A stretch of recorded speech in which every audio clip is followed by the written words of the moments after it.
last night, they took the field in preseason action. It was their opener against the Eagles. Now, most of Cincy's starters, oh, hold on, Swagger. Most of Cincy's starters were in play with the hopes that the reps will help them avoid their notorious slow starts to the season.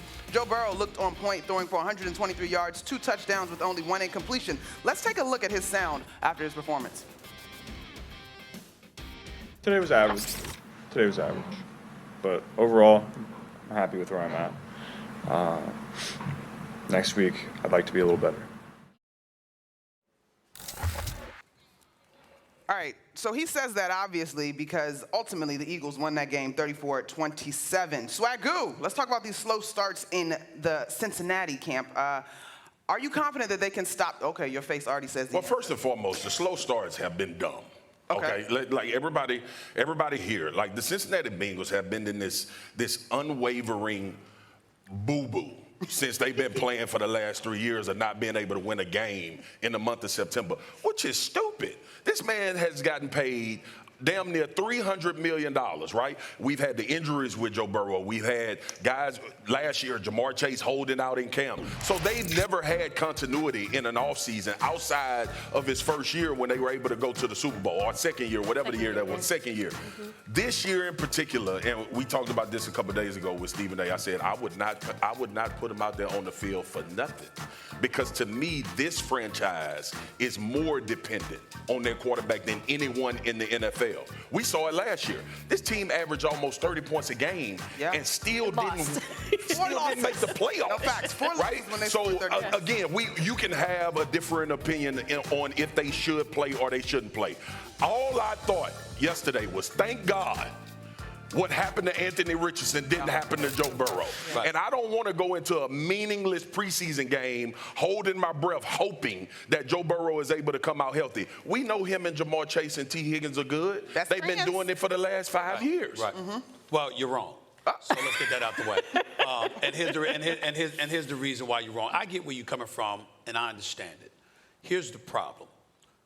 Joe Burrow, in the first 2 weeks of an NFL season, is 1-9 as a starter. Now, I've already called for a national investigation for Zach Taylor and the coaching staff of the Cincinnati Bengals. I don't understand how the season ends for you in January. You got time to prepare for the draft, and then after the draft in April, you got May, June, before July training camp, August, but somehow, some way, you are never ready to play in September. They are 1-11 in the first 2 weeks of the season in the 6 years that Zach Taylor has been the coach of the Cincinnati Bengals. That warrants an investigation. I want to know what the hell he's doing in his off time. I want to know where you're going with the family. I want to know whether you're partying to it. This is stuff that we ask about players. We need to ask that about that coaching staff. What bar you're going to, where you're hanging out, what beach you're visiting. What the hell is going on that you're never ready to go at the start of September? Joe Burrow is 1-9 in that span. Come on now. What's going on? So whatever it is that I need, especially when we coming off a year, last year you started out 0-3, you end the season on a 5-game winning streak and still missed the damn playoffs because you lost that early game in the season to New England. So guess what? I need, under normal circumstances, I get you. But my point is, and even though I know the offense and the defense is trash, so we know they're going to give up buckets, all right? You got to go get it on your own offensively with Jamar Chase, with T. Higgins. You're going to do that. We know that. But I'm talking about the first 2 weeks of the season. I need you to start off effective and efficient. And if that means getting your ass out there and practicing or playing in preseason games, a couple of snaps, get over it. Can we figure it out? Can we split you got to do it. Okay, Mark? You got to do it. You got to see them in the opener or sort of the last preseason game? No. Neither? No, I would want to see them in the opener. I get where Swag was talking about because as a former player, I understand I didn't play, but we have watched the Bengals year after year, with all the talent that they have, particularly on offense, still come out the gate and struggle. And even in a division. Give me my towel. You get on my towel.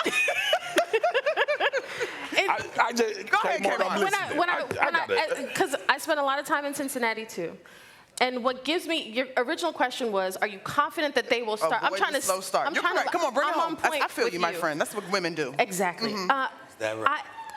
I am, the question of am I confident? I am confident in Joe Burrow. I'm confident in Joe Burrow to drag his team to the finish line. However, he had an MVP season. If he had won MVP last year, I would have said, you know what, he deserved it over Lamar Josh, because what he did was spectacular.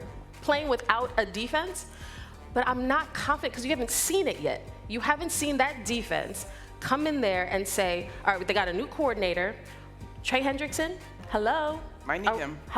Zach Leader, 35, 4.5 What are they doing? Okay. So what's the level of confidence? Out that chair now. They That's gonna be a big scored old thud. 970 million points. But they still lost. Because ain't nobody on this side picking you up. I will pick myself. All right, okay. But this is where I get sideways with you. A lot of the time. Me? Yeah, you want a national investigation. Hold on, let me lean out of this. Joe Burrow, Jamar Chase, and T. Higgins and that offense ain't been the problem in the first 2 weeks of the season. But it's not enough. It's not enough. What else to you get want to the them to do? playoffs. They weren't To the get to problem playoffs. offensively against New England last year? They were. All right, then. You just said they weren't. You picking one damn But anomaly. that one game cost them the playoffs. They averaged 30 a game. But that one game cost them the playoffs. What you just said about you Joe lost to Burrow, New England. Joe Burrow should have what last year? Been MVP. Okay, so you think the beginning of the season Joe Burrow wasn't playing well? Oh, my it bad. wasn't that. My bad. I apologize. It wasn't that. My brother Swagger is usually the one telling me, yo, every weekend. It does. It does. Any given Sunday, But- the 6 inches in front of your face. That's Swagger. But suddenly we got amnesia. You subjecting the one that's going to get you fired if he's not available No, facts. in the preseason. Hold it. What I'm saying to you is this. You're not winning in the first 2 weeks. You of the got to season. figure out gotta how do to win something. another way. Excuse me. Lamar Jackson's in that division with Joe Burrow. Yep. Okay. I'm looking at it. Wait a minute. You got to handle your business now. You got to win these games. And by the way, you ain't playing for free. You getting paid. You got Jamar Chase paid. You got T. Higgins paid. Wasn't Jamar Chase on that field last night? Yep. Wait, why was he? Why didn't you talk about him resting? I don't want none of All them. right, you didn't say that. I gave you the trio You understand what I'm saying? a couple days ago. all I'm trying to say to you is that You don't remember nothing. Yes, I do. I just told you. I actually remember a lot. 2 days ago, I said Jamar Chase, Joe Burrow, and T. Higgins should not touch the field. Okay. That's what I said. Okay. Because I think it's I think- $500 total million. I'm about to for that look up roster. fan. In fairness to Steven's point about every year it's the same story with the Bengals, something needs to be different. What's the difference? Make something different without them. All right, the beauty of live opportunities in ABJ is we get to bring y'all in on the takes a little bit. Make some noise if you think the Bengals starters need to be out there in preseason for the sake of their organization. Okay, that's a little, okay. If you are team, starters should not start in the preseason because you need to protect Stand them. up. Let's hear it. Stand up.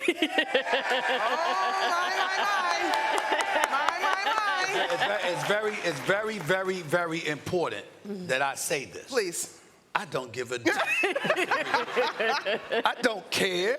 You can sit there and applaud what Swagoo's saying all he wants to. When they start out 0-2 again, I ain't gonna find any of y'all. Well, we will It ain't going to be because of them three. We'll see. The record gonna be the record though, potentially, Swagoo, but we not listen, we gotta go to bump All right. taking place in the NFL, in the NFC East in particular. For the first time, 4 black quarterbacks from the same division will be starting in week 1. Of course, that is assuming that everyone stays healthy and there are no injuries. We've got Jalen Hurts for the Eagles, my guy, Jaden Daniels for the Commanders, Dak Prescott of the Cowboys, and Russell Wilson of the Giants. SA, what do you think about this historic moment? I know that's right, come on, I heard you. I mean, it matters. For me, I'm not riveted by it because it's not foreign. There's been black excellence at the position for quite some time. And when you think about the Philadelphia Eagles, you remember when Randall Cunningham was there? When you think about the first black quarterback to win the Super Bowl, wasn't that in the nation's capital with Doug Shout out to Williams? Doug Williams, my guy. Doug. Dak Prescott, 2 playoff victories in 10 years and all. Still in all, he's been there for a while. See? But he's been there for a while. See? What? I'm saying he's been there for a while. He's been a starting I don't- quarterback and an MVP candidate. But why? And an MVP Now, candidate. Swagoo? So he's been the real thing is with the New York Giants because they ain't had one of those before. You see what I'm saying? So that's where it really, really resonates. But listen, the black quarterback was a storyline and a dilemma for us all for decades. That has long passed us by. There has been excellence from that position. You see quarterbacks getting paid for their excellence who happen to be African American as well. And so for me, I applaud them. I'm thankful for them. I appreciate them. But in the same breath, these are not pioneers any longer. It's been a whole bunch of brothers that's been doing their thing at that position, and I'm proud of all of them. So at first, when I heard the question, I thought, we've seen really talented black quarterbacks, right? But then I thought back to even early in my days as a beat writer and talking to current NFL coaches about how they came up in high school wanting to be quarterbacks. They were quarterbacks, and the minute they hit college, they were told, hey, you're either going to be a receiver, running back, something else. And it made me think, hearing about the NFC East quarterbacks, it made me think about two things. For so long, the NFL had sort of denied the fact that, I want to say, the black excellence of it. They felt like the prototypical stand-in-the-pocket quarterback, that had to be the way you needed to win, and that's the only way you can win. And then it reminded me, the NFL is a copycat league. Once we see, oh, he can move around? Oh, you can win games like that? Oh, and he can throw? Oh, that's now an asset. It's not a liability. And that's why, as much as we want to say we've moved past it, I do think I'm glad you're highlighting it, because for so long the NFL didn't want to acknowledge it. Yeah, I mean, we know the history of it, but I think it's a great microcosm of how the evolution of this game has transformed not only the minds of people that thought this game was supposed to be only played a certain way. I think it speaks to how we've always been able to force ourselves into areas with our talent that people didn't want to have us in. And I think this is another example as we continue to see this league transform from that position to being able to move around, playing it at a high level cerebrally.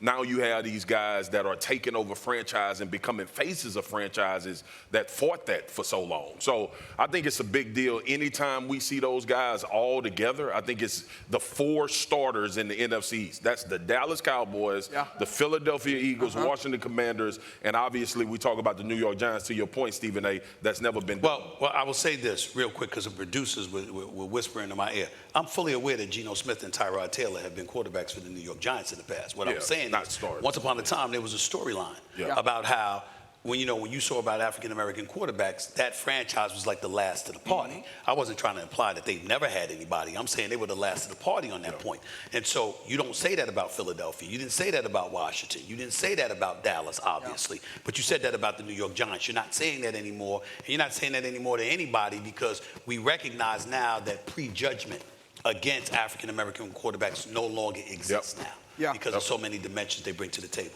I mean, you talk about, Lamar Jackson, MVPs, the whole bit. The progress of the league has been spectacular.